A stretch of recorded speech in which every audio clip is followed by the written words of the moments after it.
Well, thank you very much, Shani, and thank you very much, Mannkal, for all the fantastic work that you do over in WA fighting for liberty, and not the least of which is organising today's conference. So a few months ago, I was in Washington, DC. I had the great honour to visit some organisations not too dissimilar from Mannkal over there. And one of the organisations I visited was the Great Leadership Institute, and a gentleman by the name of Morton Blackwell comes out. Now, this gentleman has been founded the Leadership Institute, I can't give an exact date, I think it was about 40, 50, 60 years ago, and it does extraordinary work on campus, on training people. And he comes up, he says, "You're from Australia?" I say, yes. He said, "Do you know Ron Manners?" Of course. Well, you've got to give this tie to him. So everyone today will see Ron wearing the fantastic Adam Smith tie. Do compliment him on it. It looks amazing. And I think you can order one for the Leadership Institute online. I'd strongly recommend it. So I have the great misfortune of speaking after so many fantastic previous speakers here today. If you look through it, it goes Professor, Doctor, Reverend, Doctor, Mister. So there's lowering my expectations here about what we're going to do. What I really want to speak today is about enlightenment and the place that we all sit in that, and the role we all have in what the enlightenment is. And I just want to start by first opening a bit of a dialogue with you. Who in this room, and particularly this is targeted to students, has not said something in class because you're scared about the way people are going to react to it? You're scared at the way. Put up your hand if you felt like you've been through that. I think that's most students here. Put up your hand if you've written something in an essay. This is probably particularly targeted at kind of politics, economic students, or politics, sociology, social science students, that you didn't necessarily believe, but you wanted to get a better mark.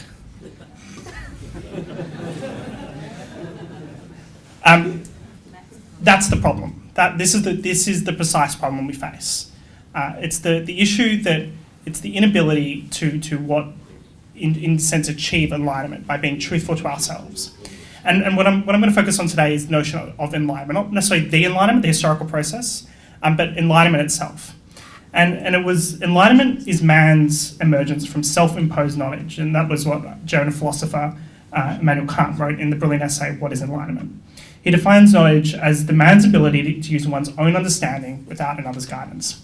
Kant argues that in order to achieve enlightenment, you need one thing: freedom to make use of one's reason in all matters. This means the ability to argue, to debate, to explore ideas in an open and honest way. And it is only through that debate that we can actually achieve any resemblance of progress. Both teachers and learners go to sleep at their posts as soon as there is no enemy in the field, as J.S. Mill wrote On Liberty.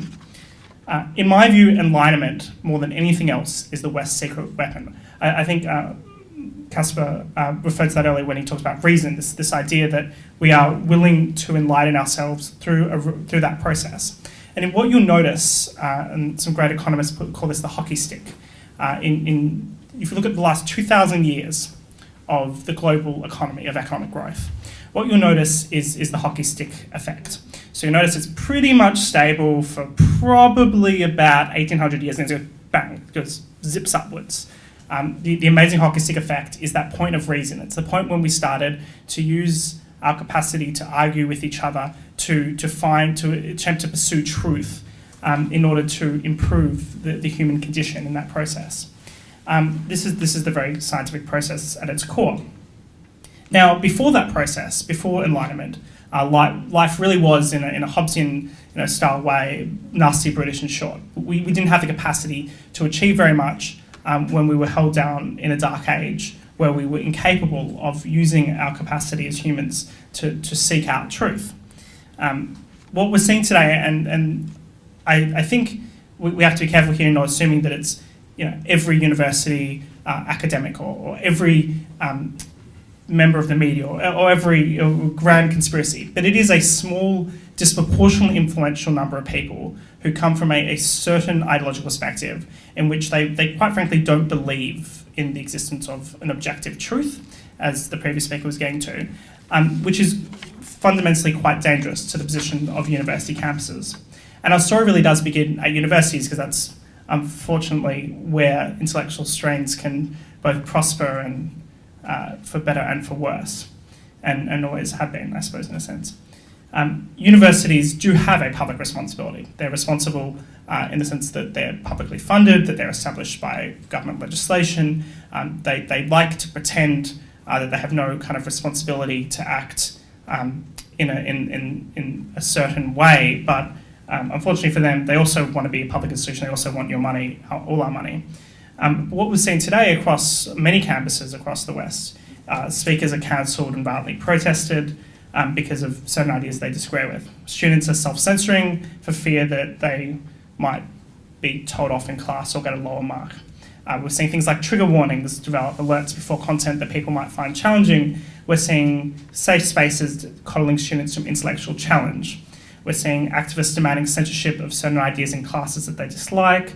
Meanwhile, we've seen a proliferation of speech codes which restrict, in a formal sense, what people can say on campuses all across the Anglosphere. And in a sense, this is really a problem that isn't just in Australia. It is a problem particularly that we see across Canada, US, Australia, UK, probably more so than anywhere else, where this kind of ferocious culture of censorship has really formed on campuses. The incidents that do receive attention, and there are many of them, are unfortunately just the tip of the iceberg in terms of what is happening below the surface, and there is a lot going on.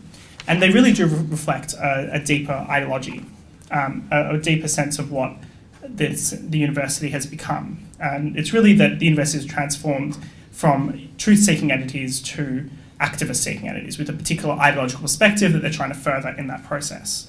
And this really reflects the change in the modern left, which historically, in a sense, you could say Marxism was at least aspired, falsely so, but aspired to be a scientific method. It was a historical process that the inevitability of Marxism, Marx would talk about. You'd see the capitalist system and the contradictions within it fall apart, and then you'd have the rise up against the bourgeois by the proletariat. Now, unfortunately for Marx, we're still alive and strong. We're not perfect, but capitalism has not fallen. In fact, the places that fell to communism were in fact places that had quite weak bourgeois, and as a consequence of that, the logic of it ended up falling down.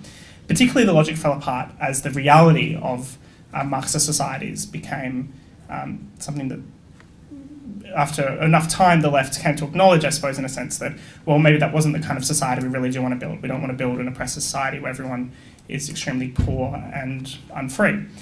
So they effectively gave up on the classical Marxist idea of progress, of trying to raise the proletariat's living standards. However, they did find a new ideology that derives from it, but is, I would say, quite separate from the classical Marxists, which is really a postmodernist sense, which is this rejection of the Enlightenment. It's a rejection of progress, a rejection of truth, a rejection of liberal notions and ideals of the rule of law and democracy in that process, and instead of focus on power. That's really where the postmodernists have their love. It's like Foucault will talk about knowledge is power. It's all about the dynamics between different groups within society and mediating that power relationship. They focus a lot on language, and this is where the speech element comes into it. Talk relentlessly about discourse. You've probably all heard, anyone who say politics, you hear your lecturers talk about discourse a lot. It's their favourite word. In a sense, the way they see it, they claim that there is effectively, in an almost Marxist-type way, a superstructured discourse, a way people talk that is oppressive to people by virtue of the language that they use.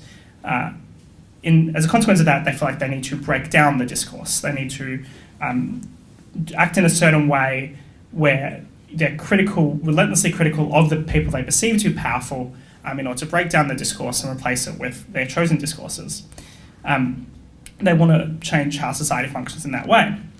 I think somebody who really did get this idea very well and get this idea of trying to manipulate society by changing discourses, of course, was George Orwell's 1984, when you have Brian says to Winston, who controls the future, who controls the past controls the future, who controls the present controls the past. And O'Brien, in this kind of long dialogue to Winston, has the ideology behind the kind of 1984 world, which he gets referred to a lot, this idea of surveillance controlling society. You believe that reality is something objective, external, existing in its own right. You also believe that the nature of reality is self-evident. When you go to value yourself in thinking that you see something, you assume that everyone else also sees the same thing as you. But I tell you, Winston, the reality is not external. Reality exists in the human mind and nowhere else. Not in the individual mind, which can make mistakes, and in any case, soon purges, soon dies.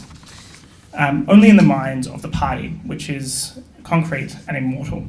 And this is the whole premise of the authoritarian mission, which is to humans being malleable entities which are easily controlled by the discourses that they hear and by the reality that is told to them. So therefore, the logic of the modern left is, well, we can achieve what we want to achieve effectively through censorship, which is if we shut down ideas in which we dislike. Now this is, luckily it's a mistreatment of the nature of humans. It's the nature of us that we actually do want to have our own perspectives, the fact that we do want to come to believe things and seek out truth. And that reason is actually why I have a great lot of confidence. It's why I have optimism. It's why I don't think these people will end up living, because will end up winning, is because I don't think that they can succeed.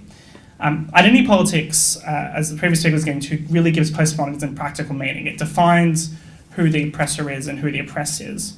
The Marxists typically, historically focus on class, given up on class. I think that's probably got a lot to do with the fact that, relatively speaking, Australian society is quite wealthy, and it's very hard to make the kind of arguments you would have made in 19th century England to make them today. So you need to find a new group in which you can call victim and a new group in which you can call the powerful, which of course then you get to race and gender and sexuality as the core focus of what this is.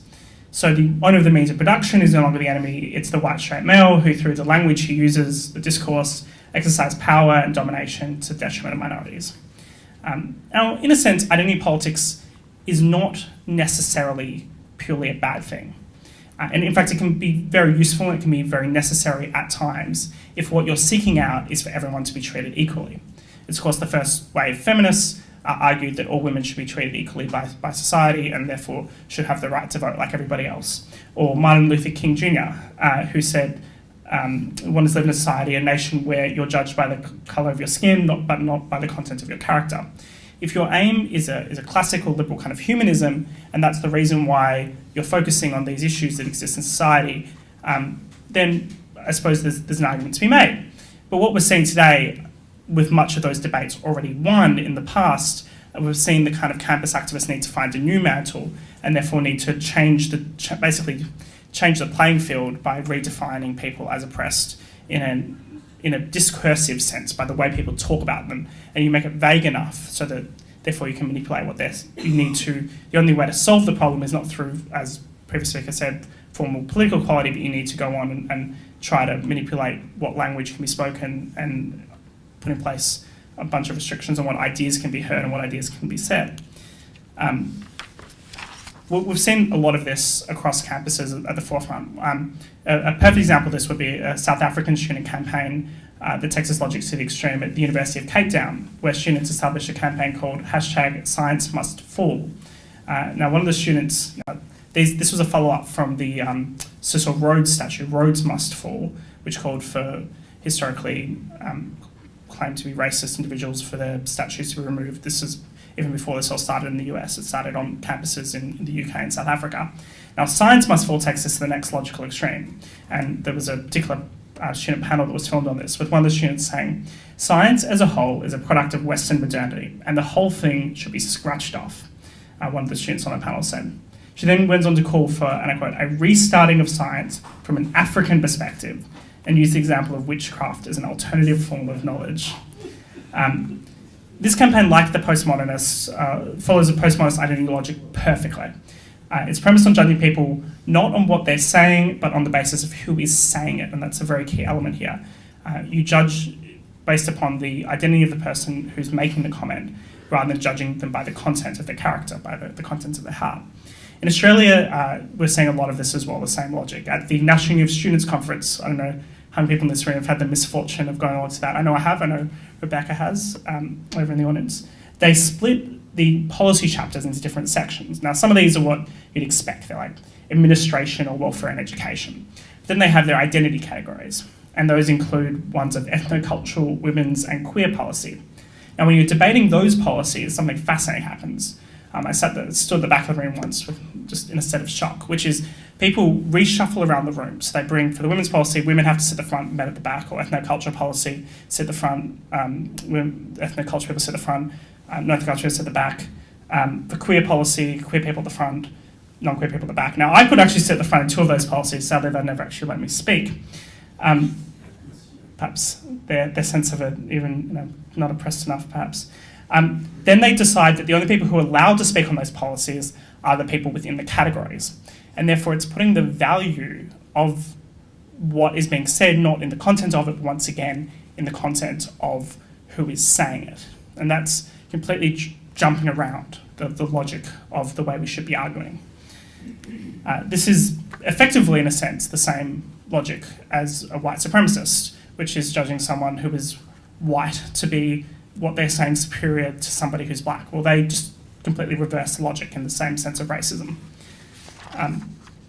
This is a fundamental threat to free expression. By not separating ideas from personal characteristics, there is a rapid progression towards causing offence. Expressing a contrary view is taken as a personal attack on identity, rather than a useful way to explore ideas. An offence is immediately caused. Ideas are not merely wrong, they're immoral, indicative of an oppressive structure. The only way to fight back against the superstructure, the dominant cultural values, is to silence opponents. In other words, free speech is simply a tool of the elites, a tool of the privileged class to oppress minorities, and therefore it must be restricted. Demands for censorship are typically put in terms of feelings, and this is a fascinating part of it, to protect the mental health from supposedly dangerous ideas. Now, of course, as many people have pointed out, this is counterproductive. Particularly, psychology professor Jonathan Haidt points out that in order for humans to build their resilience or to build their psychological health, you have to be resilient. You have to build up your ability to take insult. It's almost like a muscle. In order to build a muscle, you've got to stretch it. Well, on university campuses today, it is the very minorities who they're trying to help by giving them safe spaces, by hiding them away from challenging ideas, that they're ultimately hurting the most, because they will be the ones who are least resilient and least able to deal with ideas that do exist in society, versus the people who end up the best. Luckily, will be people like this in this room who are willing to explore different ideas. So it's the people who are the classical liberals, the libertarians, the conservatives, who are constantly being challenged, who will come out intellectually the strongest in the end. And I think we've got to apply that logic much wider. We will all be intellectually stronger if we're willing to be challenged by different ideas. Unfortunately, this is often what's not happening in Australian universities. Another example of this would be the University of New South Wales Diversity Toolkit. So it includes a bunch of different sections of it, but I think the most fascinating one was always the Indigenous terminology section, which contains more appropriate and less appropriate statements as a guide to the kind of speech you're supposed to be making. This guide is in effect a speech code. And in the name of sensitivity, it says that, for example, you're not supposed to say Dreamtime stories are myths or folklore, because that would be insulting. It also instructs against saying that Aboriginal people have lived in Australia for 40,000 years because, and I quote, this supports migration theories and anthropological assumptions. So what that's effectively saying is, if you say something that is scientifically backed up, it is inappropriate because it would make somebody feel bad to their religious belief. Now imagine if the mantra was reversed and a university said it is insulting to say, Darwin's theory of evolution is true because that is insulting to people who believe that the world was made 2,000 years ago by God in 5 days. Imagine if you couldn't have that debate on campus. It's a complete rejection of the idea of being able to have these kind of debates in the first place. In the name of identity politics, in the name of sensitivity, in the name of protecting mental health. We're really giving up on the core function of a university. Even worse, and that this is the latest concerning twist, we're seeing a claim that certain speech is akin to violence. Now, speech, I grew up the statement, sticks and stones can break my bones, but words will never hurt me. Well, apparently that's just not true anymore, according to these people. You have psychology professor Lisa Barnett, who wrote in the New York Times earlier this year. She claimed that language can cause stress and that prolonged stress can cause physical harm, and therefore speech, and I quote, can be a form of violence. Now, there's a lot of logic jumps there that's very important to unpack. So it was President Jonathan Haidt and Greg Lakoff, who heads up an organisation called the Foundation for Individual Rights in Education, who responded in a fantastic article in The Atlantic, by arguing that while it is true that stress can be physically damaging, this does not necessarily mean that words are themselves violence. A lot of activities, such as setting a difficult work task or homework task, can cause stress. However, like words, they are not physically violent, and there is no intention of causing physical damage to a person in that process. However, the danger inherent in claiming that words are violence is that it justifies violence to stop words. And I think this is increasingly what we're seeing, particularly on American university campuses, and has even popped up its head here, with speakers like Charles Murray at Millbrook College or conservative blogger Milo Yiannopoulos, who had to be evacuated out of UC Berkeley earlier this year because they were violent protests on campus. Now, of course, UC Berkeley is ironically the home of the historic free speech movement, and they have since, in an optimistic sign, reversed their policy, and they are spending substantial amounts of money in order to protect controversial speakers. In fact, when Milo came back later this year, they spent something like $600,000 US dollars in order to protect him, and then another conservative speaker, Ben Shapiro, they spent a similar amount of money in order to prevent the violent protests and basically split the campus into warring parties between the two different groups. And it's quite depressing that that's the point where it's reached, but it's also quite promising. I suppose Berkeley acknowledged its responsibility to enable controversial speakers. In Australia, we have seen Liberal politicians, and typically Liberal politicians and pro-Israel advocates, physically threatened in violent protests. Most recently at the University of Sydney during the same-sex marriage campaign, a no campaign stall was surrounded by about, I think it was something like 150 protesters who yelling and screaming in order to basically shout out this tiny stall that probably, quite frankly, wasn't going to have much effect in the University of Sydney, but they decided to do it anyway. This eventually turned physical. No posters were stolen. A table upended.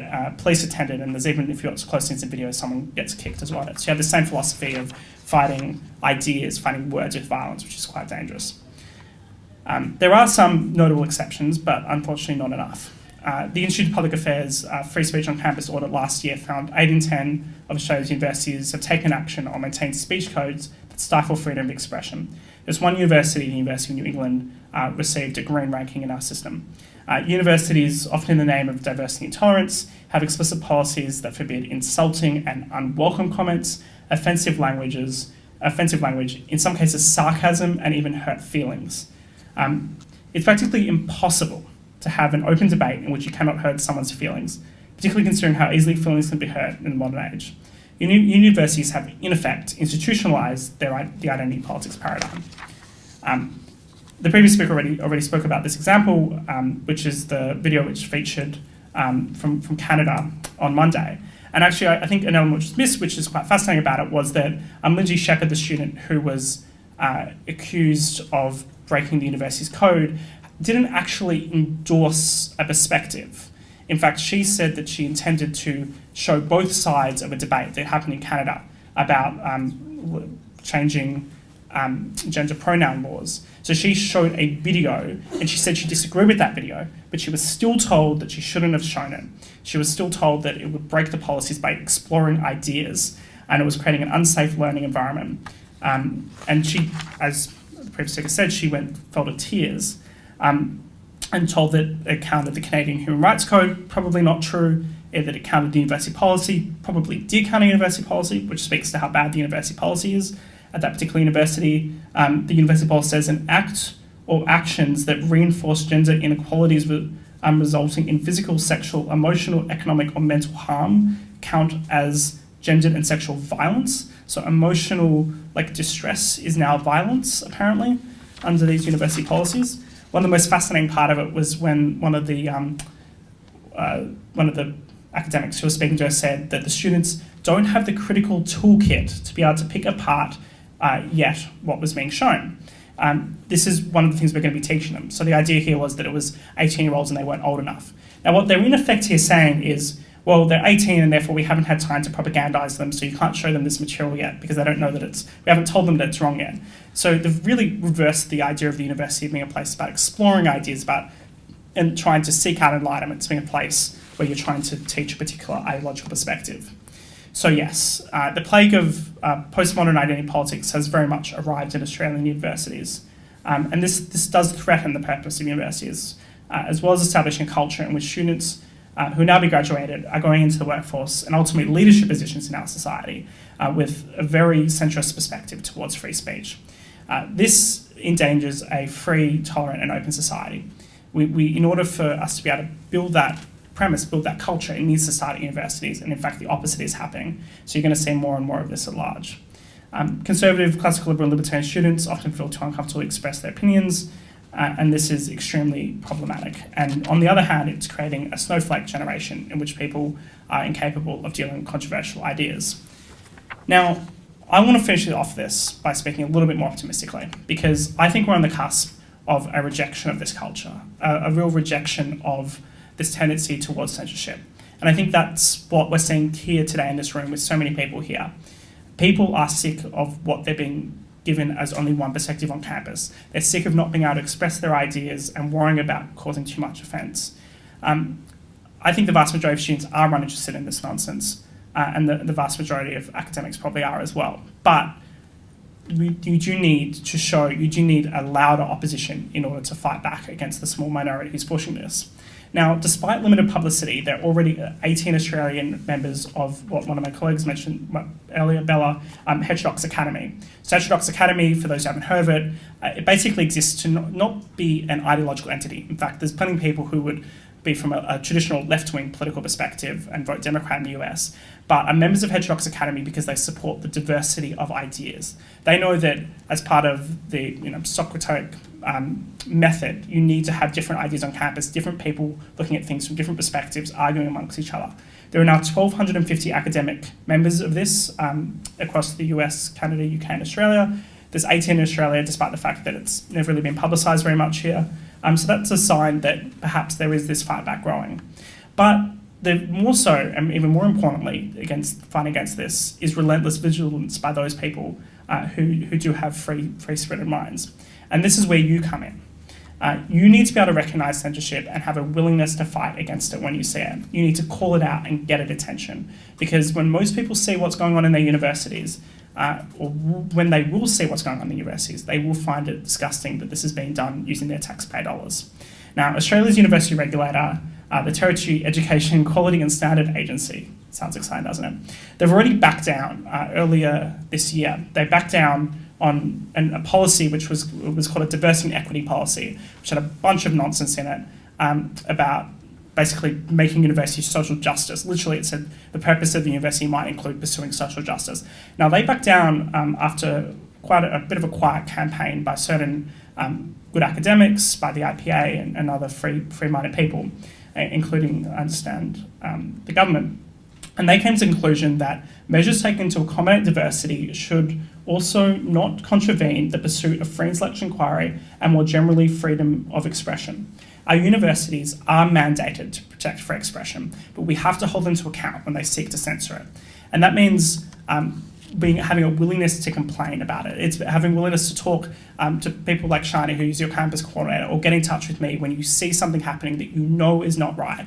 And we're able to bring attention to that and put pressure onto the university to follow their own policies, follow their own procedures, and actually protect free expression. So I'm hopeful, I'm optimistic. The more we do to talk about this issue, the more we're fighting back against it. I understand there's going to be some Q&A and more questions later, and I look forward to having a chat with many of you.